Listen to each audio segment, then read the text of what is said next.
Collaborative community. Yeehaw! Anyway, I had to do anything just to wake up. So, yeah, I feel good now. One more video for you. Collaborative community. Here it comes. Concepts of collaborative community and characteristics is another word. Actually, I was just looking at my upload. I only have 357 more minutes for that last video, or the last video before the last video, to upload, so you can see how long it takes to upload these babies. The concept, this is going to be, if this all goes well, this will be the 32nd public video on R3 Shreveport uploaded, 5th video for collaborative community, the 5th in the series. And then I'm going to be taking a break for a while, so don't expect to see me around too much. I'm going to water my flowers and basically maybe, I don't know, maybe even I might get a nap in sometime soon before the week is ended. This is the topic today, or right now. Okay, I'm ready for you. Universal Global Interface. That's what I want to talk to you about. It's kind of like your view of the world through, your unique view of the world through your community perspective, if you will.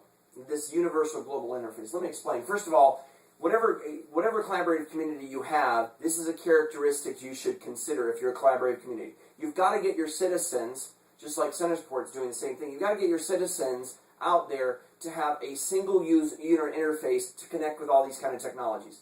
Now, people can believe me about this right now or in the future, but this is going to have to happen, and I'm sure somewhere along the line it's going to come into play. You know how in the computers, how they created a GUI, graphical user interface, and every time you hit file, it was always here, every time it's here? Well, the problem is when you engage with all these companies, Facebook, Twitter, the portal for, the car companies, you have, I mean, does anyone have enough wallet space or purse space to have all those cards in your pocket for all the, discount here, discount there, keep track? And they're always asking different questions. One minute they're asking you your phone number. I don't know my phone number.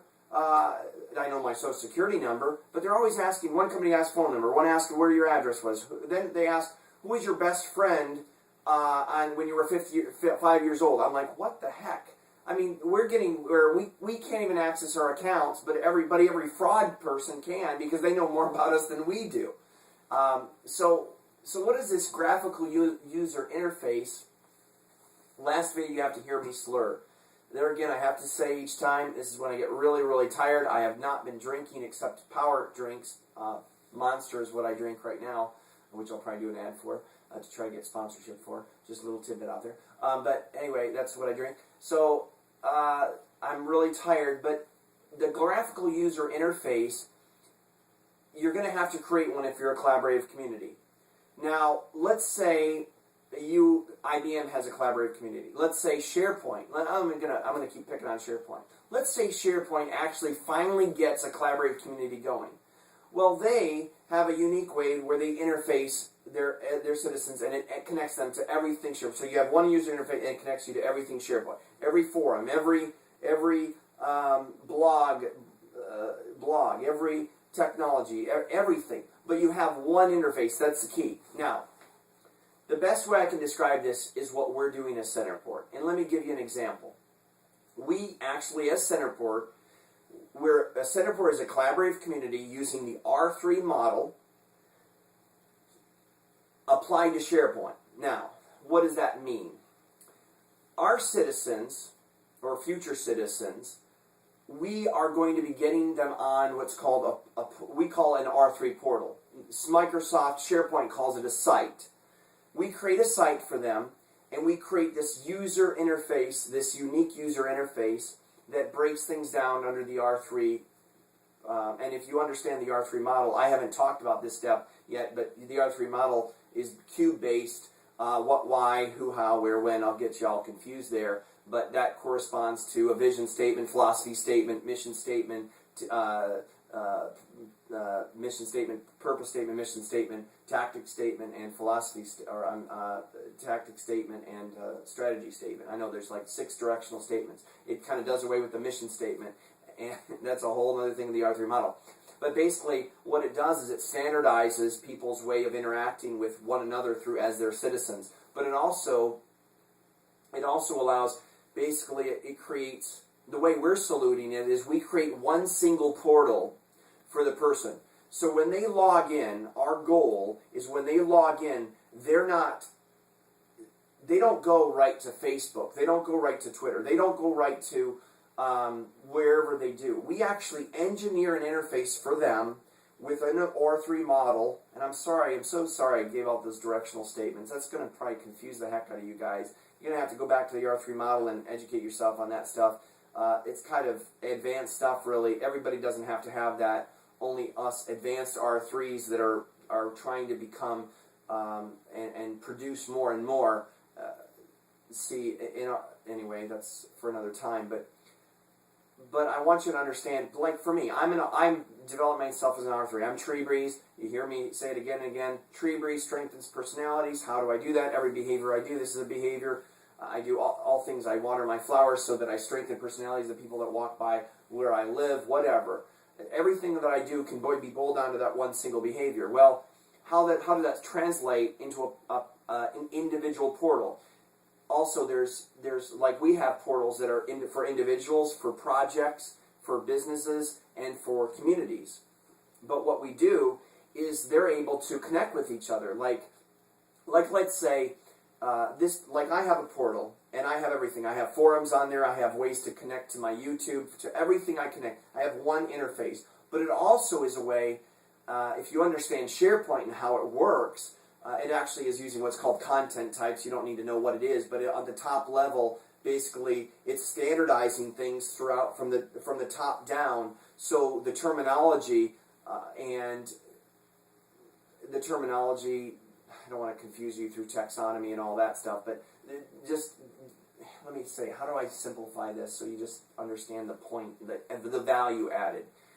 I want to talk more about to the citizens and the users of this rather than the people that are developing it.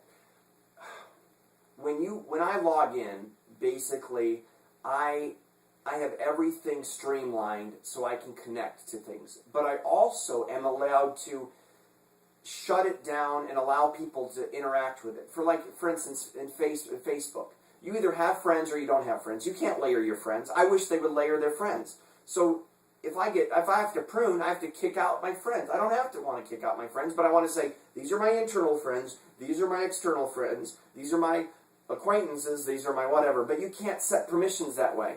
So what we do is we build the technology that we have more control over, and then we use Facebook and we use all these other technologies as kind of extensions of this internal portal. But the most important thing you have to realize is, if you were an R3 in Shreveport and a citizen of Centerport, you would get up every morning and you would have a single user interface, a global interface, that would connect you to your entire world, to how you enter your grocery list, how you shop online, and everything is universal. It's standardized, and there's so much to talk about this. I don't want to go on about this. I just hope it's clear. This probably isn't I was hoping this video was going to be a little bit better than this, but the concept is there. If you really want to understand this concept, just go back to see how Windows standardizes things, and notice the frustration you're having as you try to interact with all these type of technologies out there. We, as a collaborative community, Centerport, is standardizing the way that you interact with the world around you by creating one single user interface to connect to everything from government websites to how you manage your clothes. It's really mind-boggling, and we also are doing this in a way where we standardize it, and we figure out how to take. Let's say everybody has the same challenges, so in our community we figure it out for our citizens.